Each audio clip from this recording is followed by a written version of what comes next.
What is going on, folks? Welcome back to another edition of the Fightful Wrestling Weekly. It's nice to be back, actually, recording these. I feel like the last, I don't know, like maybe 3 or 4 weeks have been kind of awkward for me, just because I was on vacation, came back and did one, New Japan stuff. Now we're back, though. It's been kind of a crazy time. We've got Tim with us. Tim, how are you doing? Pretty good. I had a fun weekend last week. No, we didn't do one of these, but hey, it was all good because we were in San Francisco for the New Japan Pro Wrestling G1 special, which was amazing. As we were, and it was a very good time. Thank you again, Sean. So let's go ahead and kick it off with how we've always done it. For how many of these have we done? 245? For the 245th time. Let's talk about the Raw and Smackdown notes. So to kick it off, the conga line was instructed to be dancing as the show came back on the air for the Raleigh No Way Jose match. Something interesting. The James Ellsworth entrance was instructed to have him, quote, smiling from ear to ear and happy, loving life. Sanity's team name was always styled as capital S, capital A, NIT, capital Y, even though when the other team names are in caps on the run sheet. So they're all capital letters except for Sanity. Interesting. Yeah, it is weird. I don't know why they did that. It's like 7th grade typing. I love it, though. The SmackDown Live entrances were all listed as, quote, quick entrances with the exception of the New Days, which I always feel like the New Days always get the longest entrance whenever they're on SmackDown, even on a pay-per-view. True. We'll see on the pre-show as well. The title for Tuesday's SmackDown Live was, quote, It's Gonna Be Miz, because it's gonna be me. A lot of NSYNC references last week. that makes sense. Why. That actually makes sense now because they mentioned NSYNC like 3 or 4 times on SmackDown. So now with the title, it does make a lot of sense now. A lot, which made a whole which made a whole lot more sense than it did before the show. Raw's title was, quote, Get Out of My Way. And the final note to add here is when Twitter graphics are shown, they include the actual IRL of the tweet URL. To appear on. Did I say IRL? You said IRL.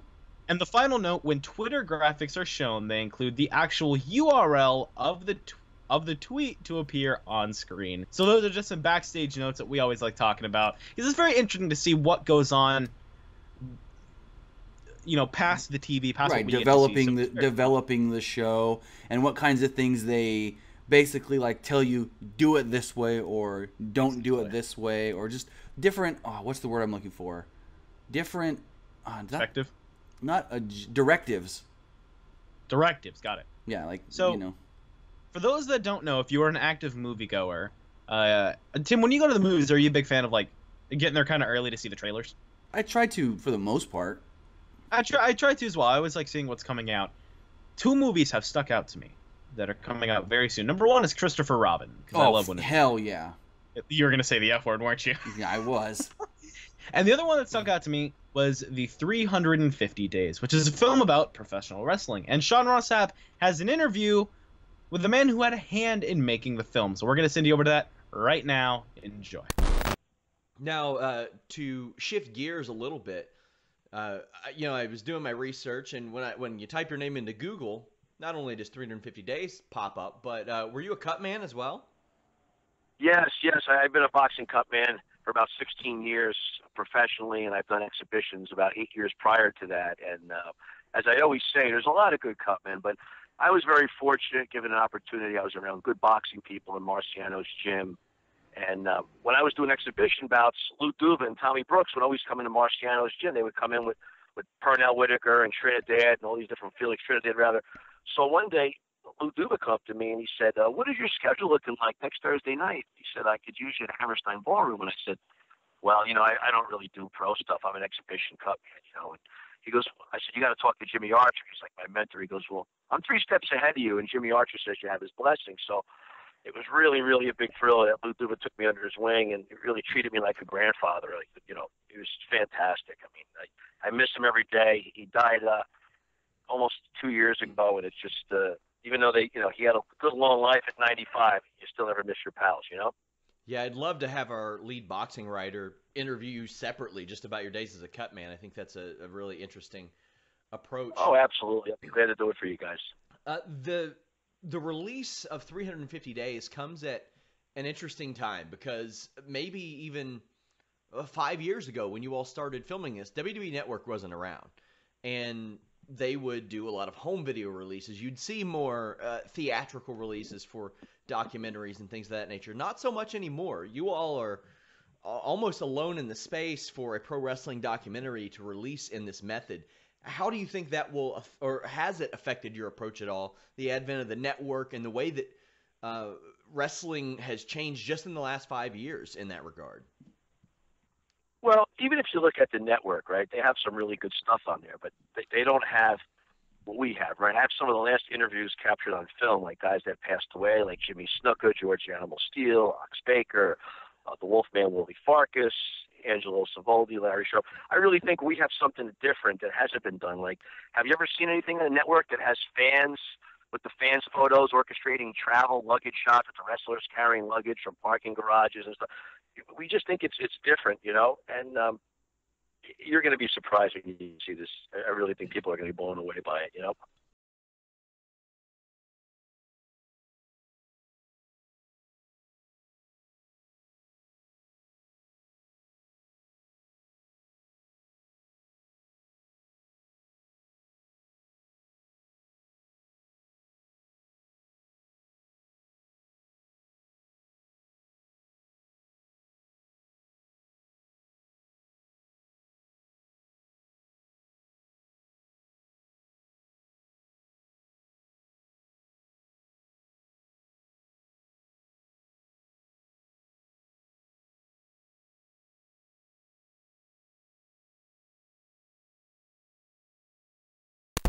And if you guys want to see the full interview, head over to Fightful.com. Now, there was a man that got into a car accident, a pretty brutal one. Yeah. Bray Wyatt. And Sean had some stuff to write about that, some stuff that he was told. So, Tim, I feel like I've talked a whole bunch, more than I ever have. Go ahead and talk about Bray Wyatt. All right, so Sean Ross writes this week, regarding Bray Wyatt's return to WWE action, I was told the Friday night that he came back, the match was a lot of smoke and mirrors. He didn't really do anything physical. Wyatt was still banged up from the car accident he allegedly caused a week prior. I've not yet heard how his subsequent weekend match went, but he was limited physically on Raw with his interaction with the B team. Because if you remember on Raw, they did the whole thing where, you know, it was Matt Hardy versus Bo, or was it? Yeah, it was Bo. Matt Hardy versus Bo. And then afterwards, was it Curtis Axel? It was Curtis, I believe. Well, if we're wrong, the comment section will tell us. One of the B team guys, I'm pretty sure it was Bo, because Rebby posted a video where after their match, apparently Maxwell was like, "Bo Dallas, bad man."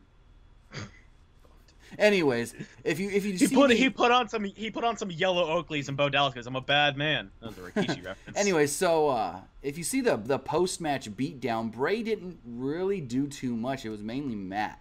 So, I mean, they are keeping Bray, I guess you can say, limited in what he can do. for God's sakes, the dude was in a car accident. Yeah, and we heard that it was pretty bad. The 3-car accident that he caused. And I do, allegedly he caused. I do want to say, you know, props to him for coming back very, very soon. You know, I was in a car accident once. I was in a truck and we got hit from behind, and I thought I was going to be dead for the next 4 weeks. I was fine the next day, but you know, that fear and all of that's rough, man. And I'm really glad that he's all right and he's going. I really like it. I know Sean wrote that, you know, following the accident, Bray, I guess, was having like head trauma and he didn't remember what went down. And I mean, I can relate to that, because it was my senior year of high school. I had a 1993 Chevy S10. Told my buddy, "Hey, I'm gonna go to the gas station, get gas for my dirt bike. I'll be right back." He wanted to follow me with me not knowing, and you know, living up in the mountains, there's a lot of just dirt everywhere. And so all of a sudden I hear wah, wah, wah, wah, wah, and all of a sudden smoke or dirt, just dust everywhere. I can't see nothing, so I slam on my brakes. My truck spins around, and the last thing I remember is when I slammed on the brakes, and the next thing I remember is I'm already out of my truck across the street checking on him because he flew off of his dirt bike. Good God, that's... And I was perfectly fine. So, I mean, for him to not remember, I can relate, because, you know, it's happened to me. I don't remember the exact, the impact. Because my truck, from what I gathered by the way I see my truck after the accident, I had spun around 180, hit the curb, flipped over 360, and landed on a rock. Like a big boulder. I thought you landed on the rock. But very glad to hear that Bray Wyatt is all right and, is still back on TV and at house shows in any capacity. Yeah, so he should be working. Whether he's wrestling or doing very minimal things. I mean, the match at Extreme Rules this Sunday is still on to go. As far as we know. Whether he just does very, very little, we'll have to wait and see. But, I mean, from what I heard, he was cleared to go, but he may just be cleared with limited physicality. Exactly. So congratulations, Bray. Welcome back, and we hope to see you back going your full crazy self soon. So to end up this week's Fightful Wrestling Weekly, it's only right that we end it with a Fightful podcast. The List and your boy with the Jimmy Van and Sean Ross Sapp. So go ahead and take a listen right now. Enjoy, folks. Let's talk about the New Japan G1 special in San Francisco. Yes. Have you heard an update on Hiromu Takahashi?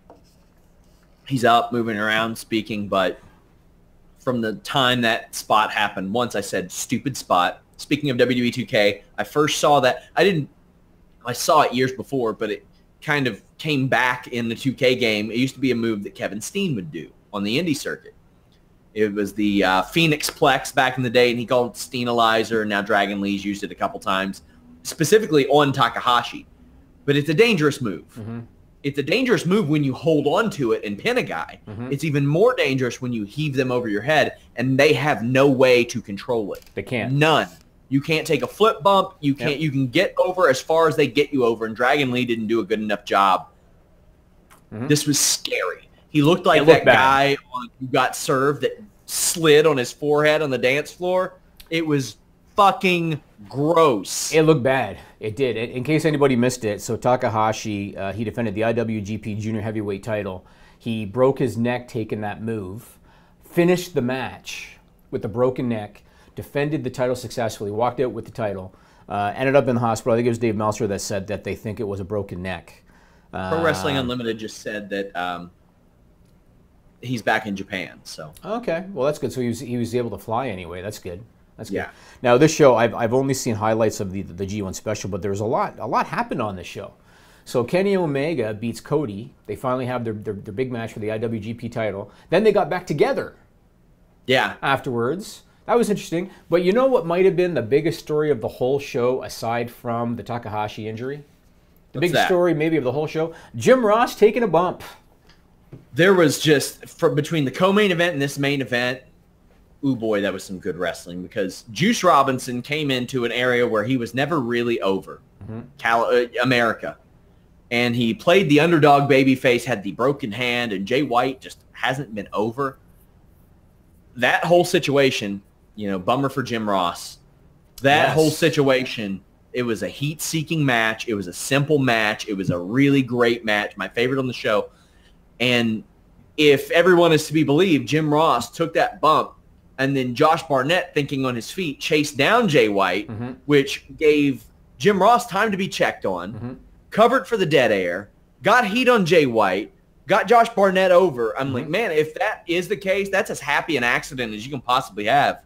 Well, unless you're Jim Ross. Unless you're Jim Ross, yeah. And he should be provided a safe work environment. Yes. Now, Jim Ross himself claims. So, again, in case anybody didn't see it, Jim Ross was doing broadcast for the show, and it was a little unusual, I guess. They had him sitting behind the barricade. So the broadcast table was behind the barricade.